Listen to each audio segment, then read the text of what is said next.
जय हिंद दोस्तों। आज है 5 जनवरी 2026 और हम लेकर आ गए हैं आज की सबसे जरूरी खबरें। तो चलिए बिना देर किए एक नजर डालते हैं कि देश और दुनिया में आज क्या क्या खास हुआ है। आज की सबसे बड़ी और कह सकते हैं सबसे चौंकाने वाली खबर से शुरुआत करते हैं। सोचिए, क्या ऐसा हो सकता है कि कोई विदेशी ताकत किसी देश के राष्ट्रपति को ही गिरफ्तार कर ले? इसी से जुड़ी एक बहुत बड़ी खबर आ रही है। मामला है दक्षिण अमेरिका का, जहां जियोपॉलिटिकल टेंशन मतलब भू राजनीतिक तनाव अपने चरम पर पहुंच गया है। और हमारी पहली कहानी इसी से जुड़ी है, वेनेजुएला के राष्ट्रपति निकोलस मदुरो की कथित गिरफ्तारी पर। तो खबर यह है कि अमेरिका के राष्ट्रपति डोनाल्ड ट्रंप ने दावा किया है कि यूएस आर्मी ने वेनेजुएला के राष्ट्रपति निकोलस मदुरो को अरेस्ट कर लिया है। यह कोई छोटा मोटा दावा नहीं है, इसके नतीजे बहुत दूर तक जा सकते हैं।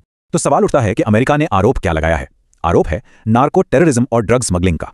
लेकिन जैसा कि आप देख सकते हैं, एक और बहुत बड़ा फैक्टर यहां पर है, वो ये कि वेनेजुएला के पास दुनिया का सबसे बड़ा तेल का भंडार है। अक्सर ऐसे बड़े जियोपॉलिटिकल एक्शन के पीछे कहीं ना कहीं बड़े आर्थिक हित भी छुपे होते हैं। चलिए अब अपने देश की खबरों का रुख करते हैं। यहां एक ही दिन में दो बिल्कुल अलग अलग तरह की घटनाएं हुई हैं।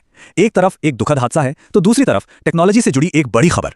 और ये देखिए, ये एक बहुत ही दुखद खबर है। देश का सबसे साफ शहर इंदौर, वहां दूषित पानी पीने की वजह से 10 लोगों की मौत हो गई। ये बात और भी चौंकाती है क्योंकि ये उस शहर में हुआ है जिसे हम स्वच्छता के लिए जानते हैं। यहां पर स्टैटिक जीके का एक पॉइंट याद रखिएगा, इंदौर शहर खान नदी के किनारे बसा हुआ है। वहीं दूसरी तरफ एक बड़ी टेक्निकल अनाउंसमेंट हुई है। हमारी भारतीय सेना ने साल 2026 के लिए अपना थीम घोषित कर दिया है, year of networking and data centricity. सीधा सा मतलब है कि हमारी सेना अब मॉडर्न कम्युनिकेशन और डेटा पर और भी ज्यादा फोकस करेगी। और हाँ, आर्मी डे कब होता है? 15 जनवरी। ये थीम रट लेना। चलिए अब बात करते हैं कुछ जरूरी नियुक्तियों और अंतर्राष्ट्रीय स्तर पर मिले सम्मान की, जो हमारे देश के लिए गर्व का पल है। तो दो बड़ी अपॉइंटमेंट्स हुई हैं। स्पोर्ट्स में भारतीय महिला हॉकी टीम के हेड कोच बने हैं नीदरलैंड्स के शुअर्ड मैरन, ये दूसरी बार कोच बने। और डिफेंस में बॉर्डर रोड्स ऑर्गेनाइजेशन यानी बीआरओ के नए डायरेक्टर जनरल बने हैं लेफ्टिनेंट जनरल हरपाल सिंह। याद रखिएगा, बीआरओ की स्थापना 1960 में हुई थी और ये बॉर्डर एरिया में सड़कें बनाने का काम करता है। अब एक ऐसी खबर जिससे सीना गर्व से चौड़ा हो जाएगा। भारतीय नौसेना ने साइक्लोन डिथवा के समय श्रीलंका की मदद के लिए एक मिशन चलाया था और उस कामयाब मिशन का नाम था ऑपरेशन सागर बंधु। और इसी मदद के लिए हमारे पड़ोसी देश श्रीलंका ने भारत के 2 नेवल शिप्स आईएनएस विक्रांत और आईएनएस उदयगिरी को सम्मानित किया है। ये वाकई में एक बड़ी उपलब्धि है। तो चलिए अब दुनिया भर से कुछ मजेदार आर्थिक और पर्यावरण से जुड़ी खबरों पर एक नजर डालते हैं।